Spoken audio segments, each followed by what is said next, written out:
Do you think that's important for an independent artist to stay very consistent in running up the catalog, even though, because I think sometimes we like artists overthink putting shit out sometimes. I'm sure you've crossed that bridge as an artist where you're sitting on something, it might have been fire, but 9 months later you're like, I'm over this shit, and it never comes out.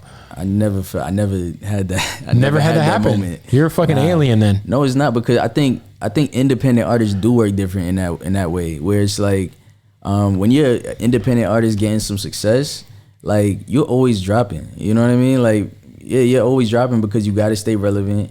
And I feel like as an indie, the only way you stay relevant is either like you keep dropping records, or you're doing something else that's keeping you relevant in the music space. You know what I mean? Yeah, but you have to stay in front of people. You gotta keep putting shots up. Right, yeah. Basically. And if the shots don't make it, it's not as big of a deal as if you're on a major. Right. Because if you drop an album and it flops on a major, who gives a fuck? Right, or no, there's a lot of money behind it. But if you're independent, you just move on and put something else out. Exactly. You don't have to. There's no embarrassment. You know, there's no oh, this didn't work out for me. It's like, nah, just do that shit again. You know. So there's nobody saying, like, there's less pressure, because if you put out a record that doesn't do so well, you're the only one that's gonna be disappointed. You don't have label people that are like, damn, like maybe he's not selling like he used to, or maybe everybody's doubting you now, and now the pressure's on you to be like, damn, like, and maybe I gotta make music like this, or maybe I gotta change my style, and then you start questioning yourself.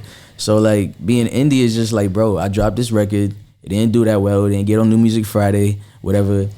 I'm gonna drop another one, and maybe this one will. And that really was how my career went. It's just like, yo, every week, every other week, you know. So, how do you want to be remembered when it's all said and done, man? Like, what do you want your legacy to be?